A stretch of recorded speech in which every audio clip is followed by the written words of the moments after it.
Notre secours est dans le nom du Seigneur qui a fait le ciel et la terre. Bonsoir et bonjour à chacun et chacune d'entre vous. Aujourd'hui, une petite réflexion sur l'intelligence artificielle. Aussi, une vue sur le chapitre 14 de l'Apocalypse de Saint Jean. Voilà. L'intelligence artificielle est un magnifique outil. En effet, l'intelligence artificielle peut aider l'être humain dans son quotidien, que ce soit dans la recherche culturelle sur des sites de streaming, dans notre consommation de l'information, sur les réseaux sociaux ou encore dans les applications et les objets utilitaires de base. Bref, vous l'avez compris, l'intelligence artificielle prend des formes très diverses et a été inventée pour optimiser, pour aider les humains au maximum. Améliorer, par exemple, le milieu de la santé, de la médecine. L'intelligence artificielle permet déjà d'améliorer les performances des diagnostics quasiment en temps réel, grâce à des dispositifs comme la montre connectée ou des pages connectées à des applications. Il est possible aujourd'hui de monitorer la santé avec l'aide de différentes applications permettant d'analyser ces indicateurs de santé. Dans le domaine de la santé, la technologie permet de plus en plus des interventions pour traiter des maladies et des pathologies, alors que cela était impossible ou très difficile avant.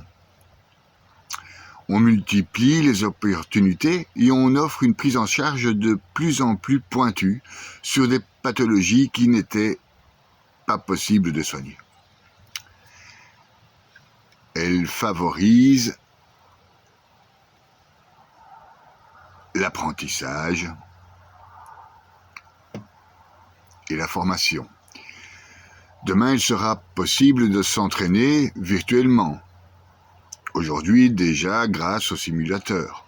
Ou encore de découvrir des morceaux de l'histoire en remontant le temps à travers l'intelligence artificielle, dans des mondes parallèles, ce qu'on appelle les métaverses. Elle favorise aussi, l'air de rien, l'inclusion et le partage des idées. L'ordinateur, la tablette ou encore le smartphone sont des objets utilisés par des milliards de personnes sur Terre, et à travers ces machines, l'innovation intelligente est la même pour tous. Enfin, tous ceux qui possèdent une tablette, un téléphone, un ordinateur. Ce qui n'est pas du tout le cas dans le quart-monde. On gagne donc, pour nous, peuple méga-versiens, pour nous, les adeptes du net, pour nous, propriétaires d'ordinateurs et de tablettes, on gagne en productivité, en efficacité. Tout a été pensé pour que le professionnel soit de plus en plus productif et puisse effectuer un travail optimal dans un laps de temps réduit. En marketing, les logiciels liés à l'intelligence artificielle ont permis de multiplier les canaux de diffusion et de permettre à tous les entrepreneurs de gérer eux-mêmes les leviers d'acquisition et de conversion. On peut même aujourd'hui, c'est ce que les étudiants font à l'université, produire des rédactions de textes automatiquement. Elle développe les compétences aussi au niveau de l'automobile et des transports. De plus en plus de moyens de transport deviennent intelligents, que ce soit dans la détection de l'environnement du conducteur, de la prise en charge de la conduite semi-automatique ou encore à l'avenir, la conduite totalement autonome. Le big data, Le big data pour aider la justice, la géolocalisation, la reconnaissance faciale, les transactions en ligne, la technologie partout autour nous permet, de compter sur la protection supplémentaire du big data. La protection via l'intelligence artificielle. Elle peut aussi améliorer notre vie au point de vue de notre alimentation. Elle va nous permettre petit à petit de manger mieux, plus éco-responsable, avec des machines de plus en plus perfectionnées. Le caddie du magasin, muni de cette intelligence artificielle, qui va donc cibler nos achats. Bref, l'e-commerce, avec l'intelligence artificielle, Amazon, pour citer que lui, comme allié de l'expérience du client. Mais toutes ces données que nous offrons à cette intelligence mettent en évidence un danger d'intrusion dans notre vie privée. En effet, l'intelligence artificielle a besoin pour se nourrir de nombreuses données personnelles pour permettre à l'utilisateur de profiter du potentiel de la technologie à son maximum. Bref, l'intelligence artificielle est une aide à l'action de l'homme, mais ne remplacera jamais la conscience humaine. Mais parlons donc de cette conscience humaine. Sont-ils nombreux dans ce monde, les dirigeants, les milliardaires, ceux qui tiennent les chaînes du pouvoir, à avoir bonne conscience ? Ne voit-on pas qu'ils sont si souvent corrompus ? Alors oui, des dérives graves existent déjà. Ne pas le voir, c'est être aveugle ou fermer les yeux. Ici, je vous fais part d'une expérience personnelle. Étant extrêmement paranoïaque concernant l'ingérence informatique dans ma vie privée, j'essaye par exemple d'éviter tous les cookies. Je donne jamais mon mail, je ne m'abonne que très rarement à des sites sur Internet, bref, je suis prudent. J'ai désactivé le micro de mon téléphone pour éviter qu'il me espionne au profit des multinationales qui veulent faire de moi un consommateur de plus. Un matin, alors que je lisais la messe à haute voix, mon téléphone m'a parlé. Nous ne pouvons pas trouver. Béni soit le Seigneur Dieu d'Israël, celui qui a visité, délivré son peuple et nous a suscité un puissant sauveur dans la maison de David, son serviteur. Cette recherche, que j'avais apparemment déclenchée sur mon téléphone, au son de ma voix et de mon chant,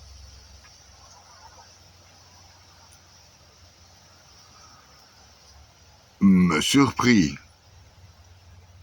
et ne correspondait apparemment pas à la recherche Google que j'avais apparemment déclenchée. Étonné et outré par cette ingérence, je me mis à la recherche de cette application fantôme qui avait déclenché mon téléphone. Je ne l'ai jamais trouvée. C'est bien l'apparat du fantôme, c'est qu'on ne le trouve pas.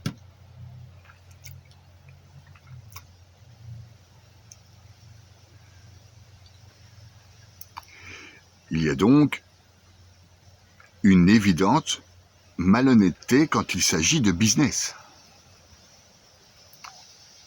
Nous le savions, n'est-ce pas? Je me suis fait donc flouer alors que j'avais cru prendre toutes les précautions. Nous vivons, et il faut le prendre conscience, dans un monde de consommateurs où le mensonge et la fourberie sont les outils privilégiés du système.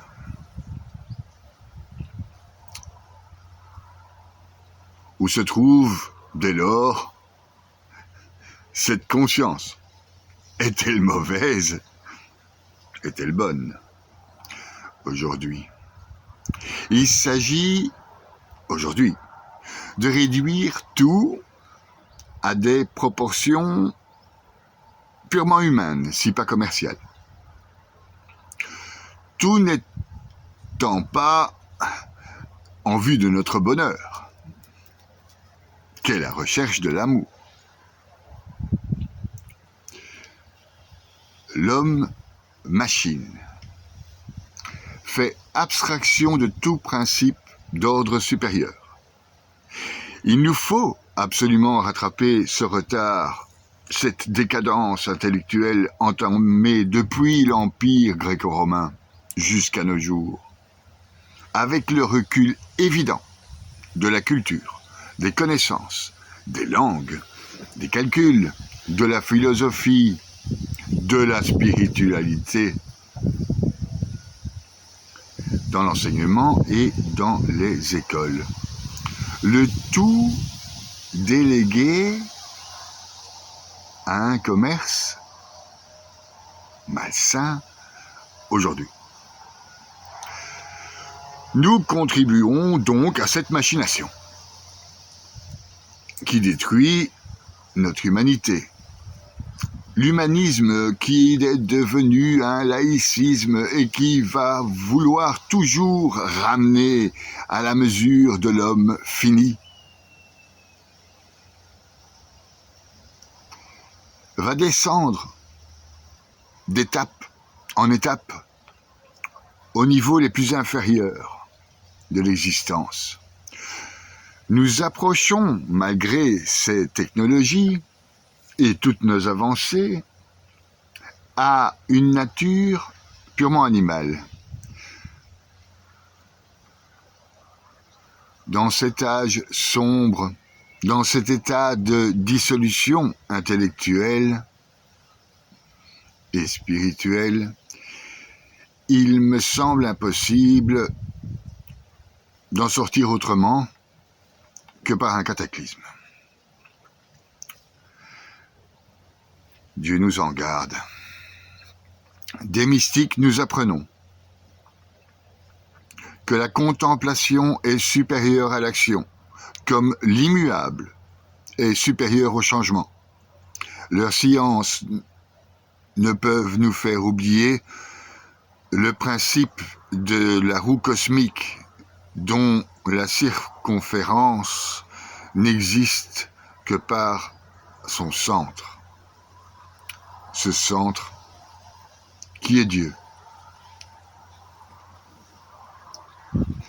Nous pourrions, nous les humains, en toute bonne conscience, conférer aux sciences des hommes un sens nettement supérieur que le e-commerce, etc. Ou anagogique, qui tire vers le haut, beaucoup plus profond que celle possédée par l'intelligence artificielle elle-même, ou par la science elle-même. Il faut faire appel à notre intelligence et notre raison pour lui donner le caractère d'une véritable intelligence ou science sacrée. Le sacré menant à l'éternité, à la différence de ce qu'il n'est pas, de ce qui n'est pas sacré.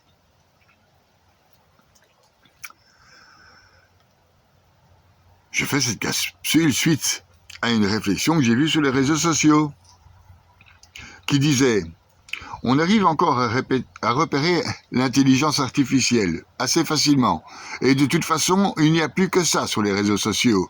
Dans quelque temps, on ne croira même plus ce qui est réel. Mais comment le discerner aussi? C'est tellement bien fait. Je me suis dit, C'est bien là le but de la bête. J'ai ouvert l'évangile de Saint Jean, l'Apocalypse. C'est le but de la bête, me suis-je dit. La destruction du corps mystique du Créateur. La destruction, au fur et à mesure, de toute forme de spiritualité.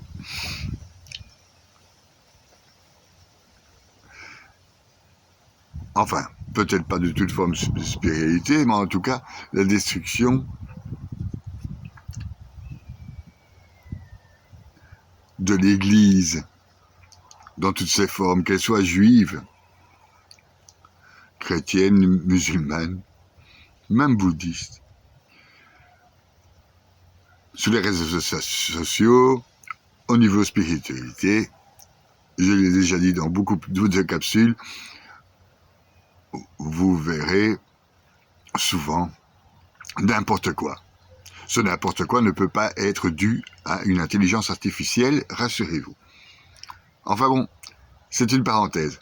Ici, en Occident, nous vivons dans un monde qui devient complètement mensonger, où la vraie vérité existe de moins en moins, ou tout au moins est très difficile à trouver par le discernement. Nous sommes tellement floués. Avec les fake news, les images de mensonges générés tous les jours par l'intelligence artificielle, des images au contenu qui correspondent au plus près de nos attentes de consommateurs.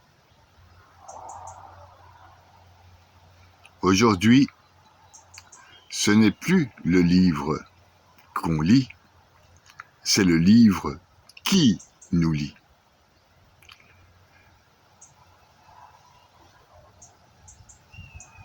La créature démoniaque, c'est la bête de la mer. Apocalypse de Saint Jean, chapitre 14.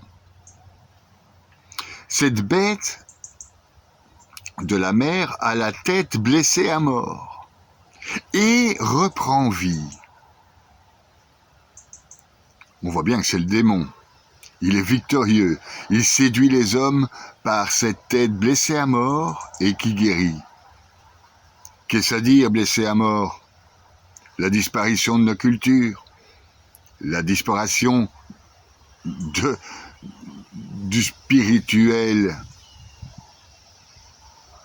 des Saintes Écritures, la disparition de la philosophie, la disparition de la réflexion. Il y a des églises aujourd'hui, aux États-Unis, de l'intelligence artificielle, qu'on appelle les technosectes, c'est-à-dire mi-robots, mi-humanoïdes. Au pire, on se fera implanter dans la tête une structure électronique avec une antenne qui reçoit toutes les informations du cerveau afin de pouvoir vous aider, soi-disant. Vous lisez un livre, alors il reçoit toutes les informations et les transmet à l'intelligence artificielle, et ça toute la journée. Mais c'est ce qui se passe sur les réseaux sociaux, dans les réseaux sociaux, que vous utilisez et que nous utilisons toute la journée.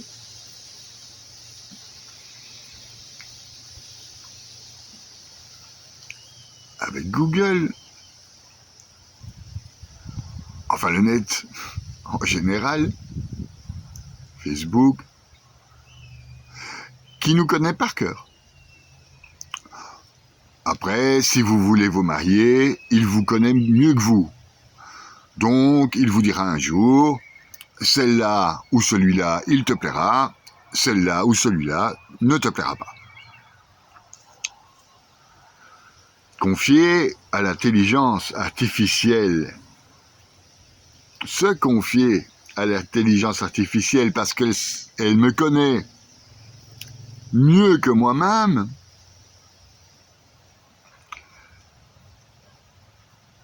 annihile le discernement. Et c'est la ruine de l'âme. Le discernement. Donc savoir discerner ce qu'on n'arrive plus à faire avec le débit d'informations débiles que nous recevons par jour. Donc le discernement est l'acte majeur le plus élevé et fait corps avec la dimension religieuse de l'homme. On sait, nous discernons qu'il existe nécessairement un être premier. Si je ne suis plus capable de faire un discernement et que je me confie à l'intelligence artificielle, mon intelligence est morte. Parce que l'acte majeur de la spiritualité, et nous sommes des êtres spirituels capables de Dieu, c'est ce qui nous différencie de l'animal,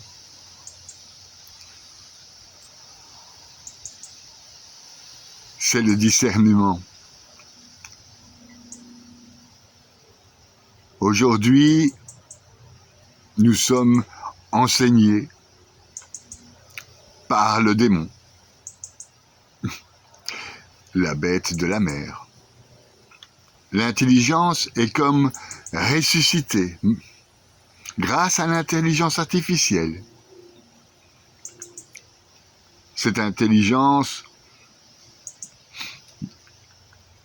dont la bête de la mer a été blessée à mort dans le livre de l'Apocalypse chapitre 13. Excusez-moi si j'ai dit 14. Elle séduit tous les hommes de la terre, cette intelligence. Ils sont tous séduits. Elle va se substituer à notre intelligence parce qu'elle est beaucoup plus performante, beaucoup plus rapide. Ce livre qui nous lie depuis les réseaux sociaux, informatiques liés à cette intelligence artificielle, toutes ces informations sur nous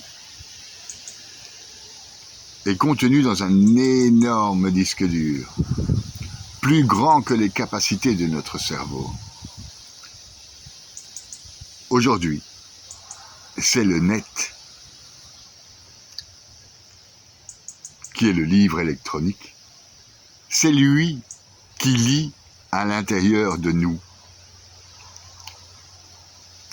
Le sacerdoce lumineux du Christ, notre sacerdoce royal, celui qui rend témoignage de la vérité, la paternité de Dieu, s'évanouit dans des algorithmes qu'on devra appeler un jour intelligence et vérité, au risque d'être banni de cette société mortifère. C'est dans les chapitres suivants de l'Apocalypse. Celui qui ne portera pas le nombre de la bête ne pourra plus participer à la société. Enfin bon, avec l'intelligence artificielle, nous serons tous des individus. En éliminant donc la notion d'ordre supérieur, transcendantal, les anges, les royaumes, le royaume de Dieu, Dieu lui-même. Nous serons donc des individus et plus des êtres à part entière. L'intelligence qui donne un super pouvoir aux politiques mortifères et à la science toute puissante. La cité, dès lors, notre monde, n'étant plus instruite par des règles naturelles, comme ça devrait l'être,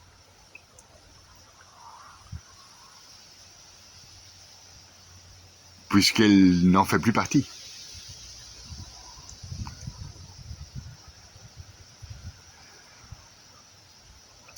À moins de rendre ces algorithmes sages, purs et chastes. À mon sens, sans discernement, ça ne peut conduire qu'à la perte et à la destruction de notre humanité.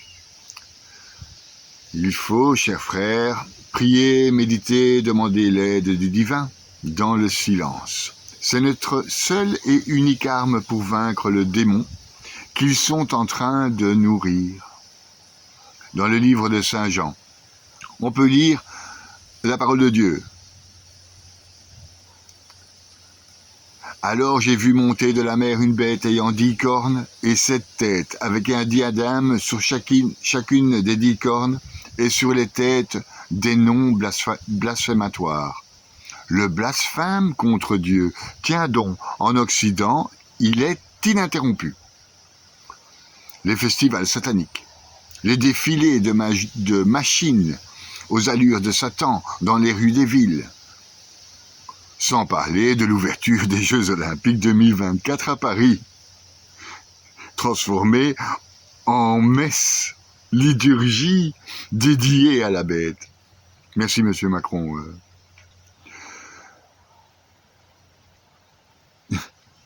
Il est inscrit toujours dans ce chapitre 13 que je vous conseille de lire parce que c'est flagrant. Je vous offre la connaissance du Sod, c'est-à-dire c'est ce qu'il y a de plus profond, le secret. Donc, il lui fut donné de faire la guerre aux saints et de les vaincre. Il lui fut donné le pouvoir sur toute tribu, peuple et nation. N'y a-t-il pas aujourd'hui une guerre contre la foi? C'est clair. Une guerre contre l'Église, une guerre contre les paroles saintes, contre les saints eux-mêmes. On va faire des recherches de 45 ans pour voir si le mec s'est fait sucer ou pas. Je suis désolé de le dire comme ça, mais quand même. C'est ce qui se passe.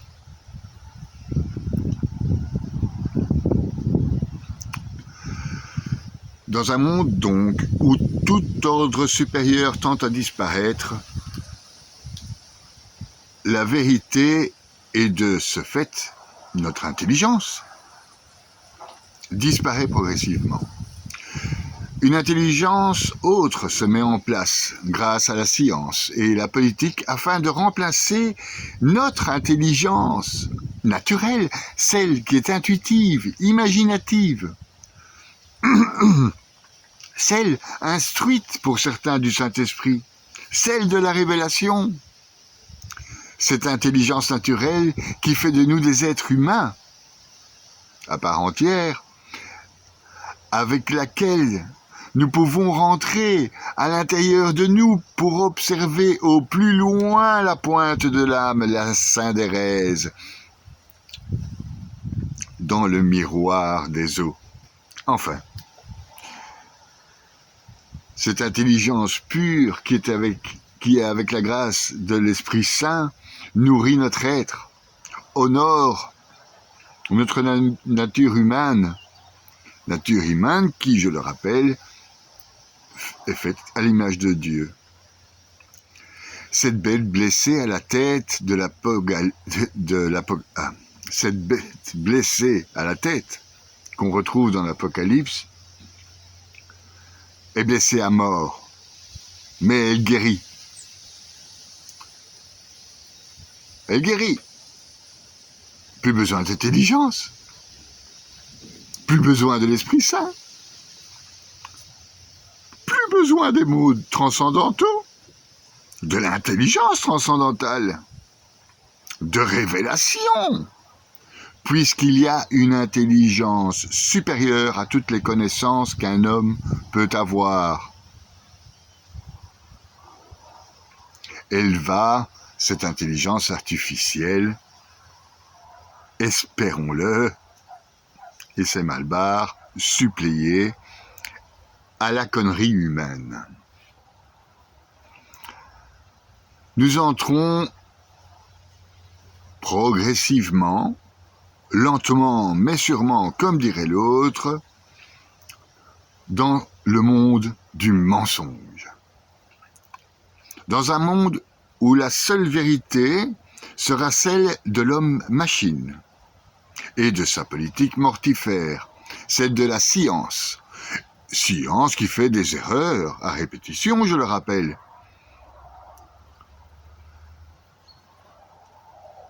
Les hommes n'ont-ils rien appris depuis l'Empire égyptien? Nous entrons dans un monde où il deviendra impossible de discerner la vérité. La vérité de la cité, donc la vérité des nations, des peuples, de la société sera bientôt et dès lors construite de toutes pièces de manière inhumaine, puisque purement informatisée, robotisée. Nous marchons vers le plus horrible des scénarios, des plus macabres films de science-fiction. Mais ça n'en est plus une.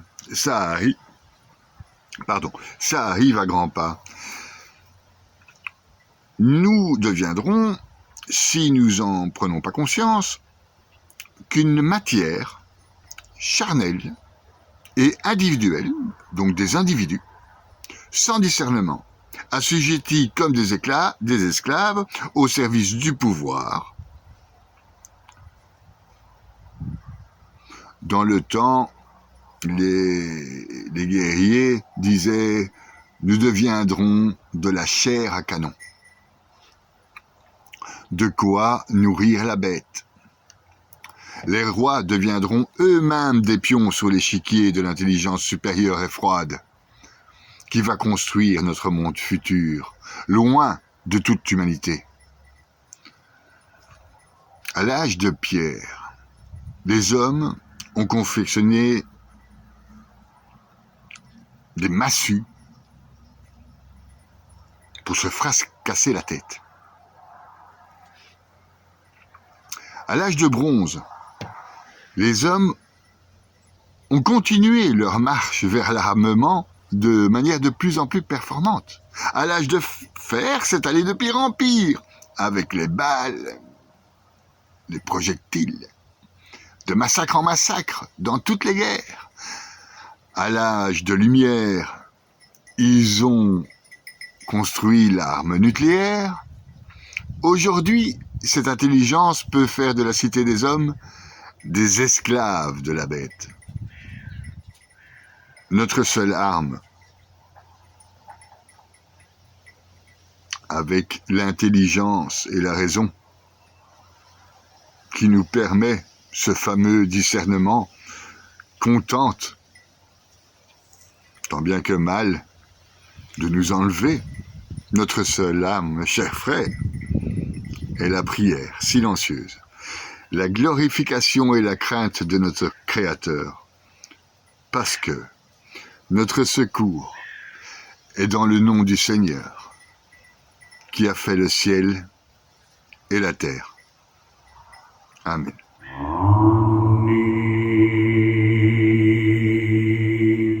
Yoreva Adonai